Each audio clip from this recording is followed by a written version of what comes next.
রবিউল আওয়াল 26শে August 2026 খ্রিস্টাব্দ বাগেরহাট সরকারি উচ্চ বিদ্যালয় কর্তৃক আয়োজিত এই অনুষ্ঠানে উপস্থিত আমার মাননীয় শিক্ষকবৃন্দ ও শিক্ষার্থী বন্ধুরা সকলকে জানাচ্ছি আন্তরিক শুভেচ্ছা ও সালাম। আসসালামু আলাইকুম ওয়া রাহমাতুল্লাহি ওয়া বারাকাতুহু। বক্তব্যের শুরুতেই দ্রুত সালাম পেশ করছি বিশ্বনবী মুহাম্মদ সাল্লাল্লাহু আলাইহি ওয়াসাল্লামের উপর। আল্লাহুম্মা সাল্লি আলাইহি আল্লাহুম্মা বারিক আলাইহি। জাআল হক ওয়া যাহাকাল বাতিল ইন্নাল বাতিলা কানা যাহুকা। সত্য এসেছে এবং বাতিল বিলুপ্ত হয়েছে, নিশ্চয়ই বাতিল বিলুপ্ত হওয়ারই ছিল। সূরা বনী ইসরাঈল আয়াত 81। সত্য, ন্যায়নিষ্ঠা ও মানবতার এক চরম দৃষ্টান্ত উপস্থাপিত হয় এক নাম উচ্চারণে। সে নাম অন্য কিছু আর নয়, তা হলো মুহাম্মদ সাল্লাল্লাহু আলাইহি ওয়াসাল্লাম। যিনি সারা জীবন সত্যের পথের পথিক হিসেবে কাটিয়ে দিয়েছেন, তিনি আর কেউই নন, তিনি হলেন আমাদের অতি পরিচিত প্রাণপ্রিয় মুহাম্মদ সাল্লাল্লাহু আলাইহি ওয়াসাল্লাম। তার উপর দুরূদ ও সালাম পেশ করতে নির্দেশ দিয়েছেন স্বয়ং আল্লাহ। কুরআনুল কারীমের সূরা আল আহজাবের 56 নম্বর আয়াতে তিনি বলেন, ইন্নাল্লাহা ওয়া মালাইকাতাহু ইউসাল্লুনা আলান নবী ইয়া আইয়ুহাল্লাযীনা আমানু সাল্লু আলাইহি ওয়া সাল্লিমু তাসলিমা। নিশ্চয়ই আল্লাহ তার নবীর উপর রহমত বর্ষণ করেন এবং ফেরেশতারা তার প্রতি ইস্তেগফার পাঠ করেন। হে ঈমানদারগণ, আপনারা আপনাদের নবীর উপর দুরূদ পাঠ করুন এবং সালাম পেশ করুন। তিনি ছিলেন সত্যবাদী ও আমানতদারিতার চরম প্রশংসিত দৃষ্টান্ত এবং ন্যায়পরায়ণ। ক্ষমা উদারতায় তার হৃদয় ছিল উদাত্ত।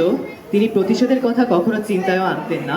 তিনি ছিলেন নিরহংকারী, ছিলেন দানশীল, বিনম্র, সরল। জীবনযাপন ছিল অত্যন্ত সাধারণ। ছিলেন কঠোর পরিশ্রমী, ছিলেন দয়াশীল ও ধৈর্যবান। তিনি ছিলেন যাবতীয় সৎ ও নির্মল গুণসমূহে গুণান্বিত। কোনো অসৎ ও মন্দ বা পাপ কাজের থেকে তিনি ছিলেন সদামুক্ত, নিষ্পাপ শিশুর মতো পবিত্র।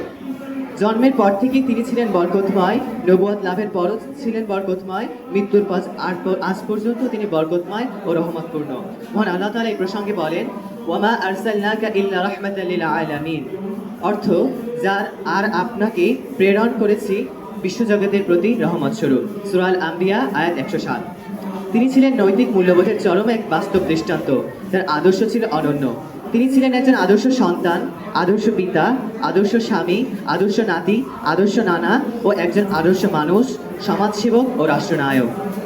মহান আল্লাহ তাআলা বলেন, অবশ্যই তোমাদের জন্য আল্লাহ রাসূলের মধ্যে রয়েছে উত্তম আদর্শ। সূরা আল আহজাব আয়াত 21। এই কারণে হয়তো বিশ্বস্ত হওয়ায় ধর্ম, বর্ণ, গোত্র নির্বিশেষে সকলে তাকে ডাকত আল-আমিন, আস-সাদিক। উম্মতের কল্যাণে তিনি তার জীবনকে উৎসর্গ করে গেছেন। শিক্ষক হিসেবে তিনি দিয়ে গেছেন শিক্ষা, দীক্ষা। ইবনে মাজার একটি হাদিসে বর্ণিত হয়েছে, রাসূলুল্লাহ সাল্লাল্লাহু আলাইহি ওয়াসাল্লাম বলেছেন, আমি শিক্ষক রূপে প্রেরিত হয়েছি। মহানবী সাল্লাল্লাহু আলাইহি ওয়াসাল্লামের জীবনের কয়েকটি গুরুত্বপূর্ণ দিক আমি তুলে ধরছি।